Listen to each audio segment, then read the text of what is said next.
Indian national Congress अब राज्यसभा में भी अपनी सीट लेने की कोशिश कर रही है और वो सीट वो चाहती भी है। अब आप लोग सोच रहे होंगे कि मैं ऐसा क्यों कह रही हूँ, तो आपको इस वीडियो में इसकी सारी जानकारी मिलने वाली है। नमस्कार, आप लोग देख रहे हैं द अर्थ न्यूज। मैं हूं साक्षी साहनी। देखिए, जम्मू कश्मीर में चुनावों का प्रोसेस कंप्लीट हो चुका है, सरकार भी बन चुकी है, पर अब बात हो रही है उन 4 नामों की जो राज्यसभा में होंगे। अब जम्मू कश्मीर में मैं आपको बता दूं कि एक तो ये कि सीएम उमर अब्दुल्ला के जो मंत्रिमंडल है उसका गठन होने के बाद राज्यसभा की सदस्यता को लेकर नेशनल कॉन्फ्रेंस और भारतीय जनता पार्टी के साथ साथ कांग्रेस में भी सुगबुगाहट देखने को मिल रही है।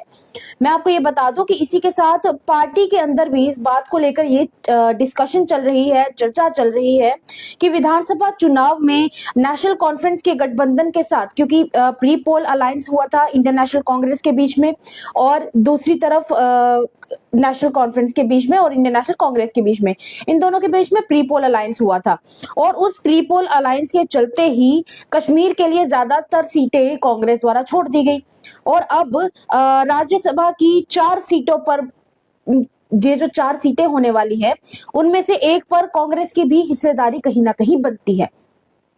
आगे चलेंगे, बात करेंगे इस सीट के आंकड़े के बारे में। इनफैक्ट मैं बोलूं कि हालांकि ये जो सीट का आंकड़ा है, सीट का जो नंबर है, उस हिसाब से नेशनल कॉन्फ्रेंस और भारतीय जनता पार्टी के मुकाबले इंडियन नेशनल कांग्रेस अभी काफी पीछे है, क्योंकि आप भी अच्छे से जानते हैं कि हाल ही में जो चुनाव हुए थे उसके रिजल्ट्स के हिसाब से 42 सीट्स मिली थी नेशनल कॉन्फ्रेंस को। दूसरी तरफ भारतीय जनता पार्टी ने 29 सीटों पर जीत हासिल की थी और कांग्रेस को खींचकर सिर्फ 6 सीटें मिली थी।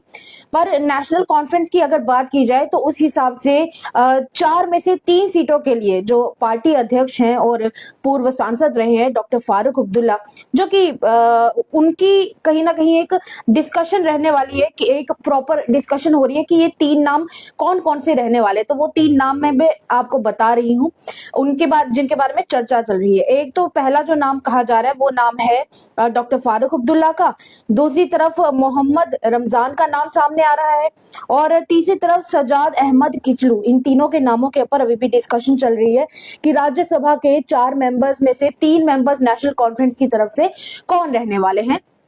तो उन 3 नामों के बारे में मैंने आपको वैसे तो बता दिया है।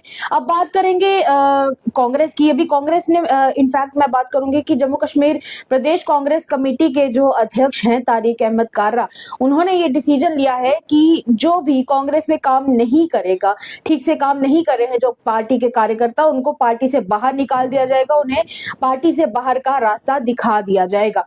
क्योंकि कहीं ना कहीं एआईसीसी ने इस बात पर ध्यान दिया है और सख्त निर्देश दिए गए हैं एआईसीसी की तरफ से, यानी ऑल इंडिया कांग्रेस कमेटी की तरफ से ये सख्त निर्देश दिए गए हैं कि पार्टी में जो भी कोई काम नहीं कर रहे हैं सदस्य, उन्हें बाहर निकाल दिया जाए। ऐसे में कांग्रेस को भी जम्मू संभाग में 10 जिलों में सिर्फ एक राजौरी पे ही एकमात्र सीट मिली थी और उसी के साथ कश्मीर संभाग से उन्होंने 5 सीटें हासिल की थी। ये लोग आप भी जानते हैं और जम्मू कश्मीर के सब लोग जानते हैं। पार्टी के जो प्रमुख प्रवक्ता हैं, यानी तारिक अहमद कारा, माफ कीजिएगा, जो प्रमुख प्रवक्ता है माफ कीजिएगा, रविंदर शर्मा, उन्होंने ये कहा है कि ये जो गठबंधन है उसमें होने के कारण कांग्रेस को राज्यसभा में भी एक हिस्सेदारी मिलनी ही चाहिए और उनकी एक हिस्सेदारी बनती भी है।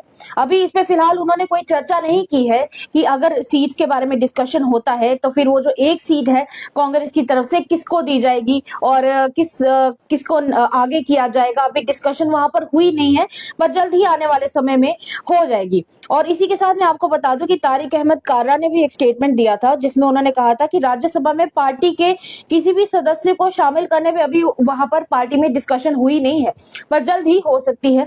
और उन्होंने ये कहा है कि वो लोग केंद्रीय नेतृत्व से भी इस बारे में बात करेंगे, यानी कि एआईसीसी से भी इस बारे में उन्होंने बातचीत करनी है। और उन्होंने कहा था कि इसमें जरूरी सीट नंबर सहित अन्य पहलुओं पर भी बात की जाएगी, यानी बाकी के एंगल्स में भी बात की जाएगी, जिसके बाद ही कोई फैसला लिया जाएगा। तो बड़ी बात यह है कि ये जो 4 सीट होने वाली है राज्यसभा की, उसमें कांग्रेस कहीं ना कहीं अपनी तरफ से पूरी कोशिश कर रही है कि उनकी भी ये जो हिस्सेदारी बनती है वो उनको मिल जाए। हालांकि उन्होंने अभी डिस्कशन नहीं किया है इस बारे में, उन्होंने अभी डिस्कशन करना उनका बाकी है कि किसको वो आगे रखने वाले हैं या किसको आगे रखना चाहते हैं। पर नेशनल कॉन्फ्रेंस काफी कदम आगे चल रही है और नेशनल कॉन्फ्रेंस ने अपनी तरफ से कुछ नाम सोचकर रखे हुए हैं और कहीं ना कहीं उसके ऊपर अभी वैसे चर्चा चल रही है। पर जो 3 नाम सामने आ रहे हैं उसमें मैंने आपको बता दिया है कि एक नाम डॉक्टर फारूक अब्दुल्ला का है, दूसरा नाम है मोहम्मद रमजान का और तीसरा नाम है सजाद अहमद किचलू का। इन 3 नामों के ऊपर कहीं ना कहीं कंफर्मेशन देखने को मिल सकती है आने वाले समय में। पर देखना यह है कि राज्यसभा की ये जो 4 सीटें हैं इसके ऊपर किस तरह से विभाजन होने वाला है। हालांकि पीओजे के वाले रिफ्यूजीज हैं वो भी चाहते हैं कहीं ना कहीं कि एक सीट उनको भी दी जाए, पर ये तो अभी नेशनल कॉन्फ्रेंस का कहीं ना कहीं फैसला है और उनका डिसीजन है कि वो क्या करना चाहते हैं आने वाले समय में। पर चलिए तब तक के लिए इतना ही। आप लोग बता दीजिए कि आप क्या चाहते हैं कि किसको आगे इस वक्त आना चाहिए और कौन आप किसको आप देखना चाहते हैं राज्यसभा मेंबर की सीट पर बैठे हुए। अपनी राय हमारे कमेंट सेक्शन में जरूर व्यक्त कीजिएगा और बताइए कि ये जो नाम मैंने आपको दिए हैं, ये 3 नाम, खास करके डॉक्टर फारूक अब्दुल्ला का, सजाद अहमद किचलू का और उसके अलावा मोहम्मद रमजान का नाम, इन तीनों में से क्या आप चाहते हैं क्या, और क्या आपको लगता है कि ये 3 नाम उस कुर्सी पर होने चाहिए? अपनी राय हमारे कॉमेंट सेक्शन में जरूर व्यक्त कीजिएगा। फिलहाल के लिए देखते रहिए द अर्थ न्यूज।